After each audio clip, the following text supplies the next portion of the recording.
Yun, good morning. Arin na ang day 2. Huwag nyo na akong kulitin. Bago kami mag-check out at gumala, kami magbe-breakfast muna. Aray kasama sa aming binayaran din sa hotel, kaya aming susulitin na. Kumuha lang ako ng itlog, breakfast sausage, at saka aring blueberry muffin na ata aray. May nakita din ako din ng waffle, kaso'y kanya-kanya ang luto din eh. Madali lang naman lutuin. Tatakalin mo lang yung waffle mixture, yun ay naka-ready na. At iyong ibububo din sa waffle machine at iyong babalik ta rin. Mag-iintay ka lang ng 2 minuto hanggang tumunog at ayos na yan. May magandang waffle ka na, gayang kaganda. Di ni kahit ilan ang iyong kainain, basta iyong mauubos. 2 flavor pa lang meron din eh, aring plain at saka yung blueberry. Yan lang naman ho ang aming breakfast, sabay may kape at saka apple juice. Ay di kayo ayos. Mag-almusal muna ho tayo. Ay pasensyahan na pag nangamoy itlog mamaya sa sasakyan. Magbukas na lang ng bintana pag sumabaw. Kasarap sana na rin kung may pandesal o kaya yung bunete. Sasabayan mo pa ng kapeng barakaw, ay talagang gising, pati kapitbahay pag naamoy. Ay hindi huwari si Daniel Padilla, ako lang huwari. Baka kayo malitaw, pero hindi naman nagkakalayaw. Siya, tama na ang yabang, tayo alis na. Dala na nga pala namin ang aming gamit, gawa na kami check out na. Nakitulog lang naman kami doon. Dumaan nga ulit kami din sa tulay. Gawa na kami may pupuntahan pang isang pasyalan din eh. Aring Halifax Citadel National Historic Site. Aring nakatayo din sa tuktok ng burol. May bayad ang entrance na rin at saka parking. Gawa ng dinin na kami sa loob nagpark. Gawa ng pag sa baba pa'y mahirapan kamay, kakalayo. Iyon nga't amin na rin pinasok. Ay ari pala'y puro hagdan kaya binuhat na namin ang stroller. Kami pala'y dinin na papasok sa likod at nandinin ang parking. Ay kala ko'y kung sinong nasigaw na iyon. Ay may mga sundalo pala nagte-training. Kala ko'y kami huhulihin na eh. Dinin muna kami nagpunta sa information center na para na din na ring museum. Sa aking pagsisiyasat, ari palang Citadel na RA base o yung barracks ng mga sundalo ng World War. Kaya makikita pa din na yung mga gamit nila nung panahong iyon. Ari nga pala itinayo nung 1749, ay anong pagkatagal na. At ari yung picture na kinuhanan ko kanina.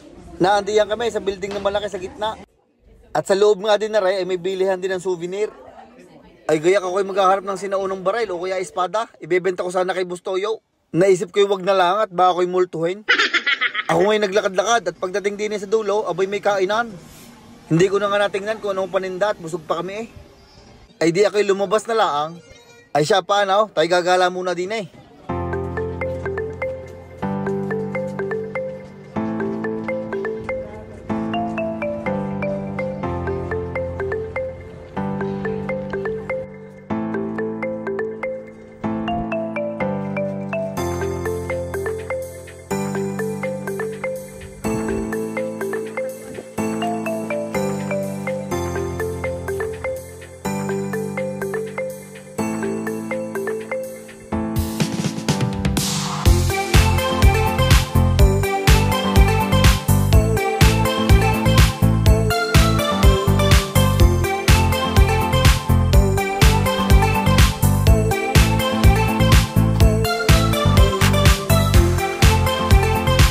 Iyon, ako nga umakyat din sa taas at ako'y nagtataka yung mga tao'y nakadungaw at parang may inaabangan.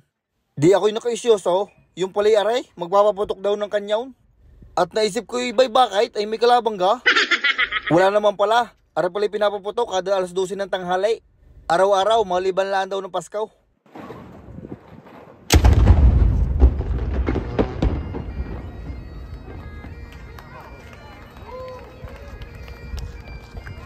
Ay anong pagkalakas? Ay huwag kayong mag-alala, wala naman daw yung bala. Kumbagay para lang ang boga. Ay siya, tuloy uli ang gala.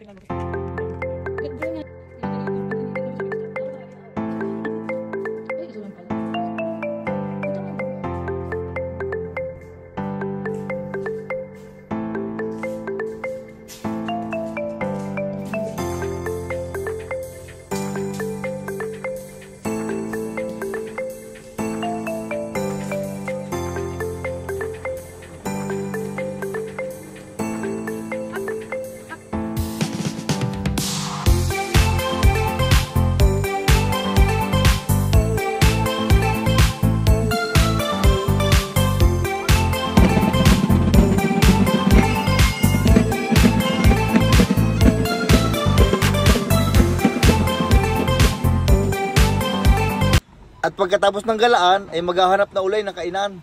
Dini naman kami kakain sa La Rosie. Di ni bali-balitay masarap ang manok, unlimited pa. Iyan nga pala ang kanilang menu. Meron din yung eat all you can, a la carte, burger at saka kung ano-ano pa. Kaganda din ng tindahan nila, kaluwag at saka kapresko.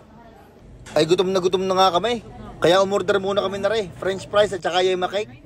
Habang naglalaro muna kami ni Baby Elo. At maya-maya pa'y dumating na ang aming order. Ang in-order ko yung unlimited. Ang kay Mrs. naman at kay Ate Cam ay yung a la carte laang. Uunahan ko na kayo. Sasabihin nyo na naman ay manok na naman. Abay masarap eh. Ay siya, paano? Tayo galit-galit muna at gutom na eh. Mainit. Ang inasarap.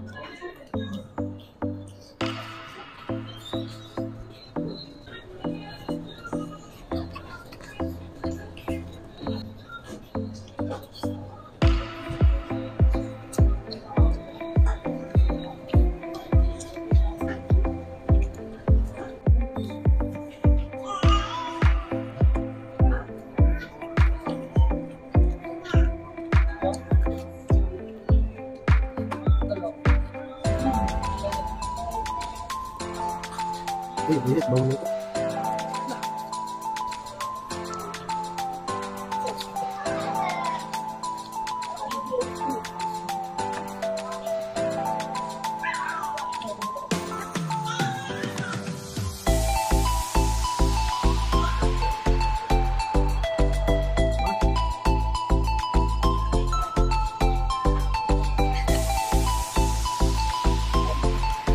Ayos, busog na naman si Utoy. Ay muntik na ako magkabalahibaw sa dami ng manok. Nag-take out lang kami na ring yema cake. Para kami may makutib sa daan. At mahaba-haba pang aming lalakbayin ay pauwi. 3 oras at 33 minutos ang biyahe. Magiging 5 at gawa ng titigil pa kami. At yun ho, nangyari sa aming gala. Ay wala ng day 3 at 2 araw lang kami doon.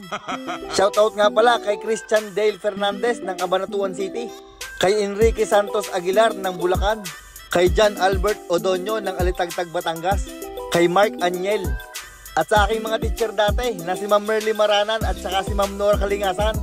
Happy retirement po sa inyo. At maraming salamat po sa inyong lahat sa pagsuporta.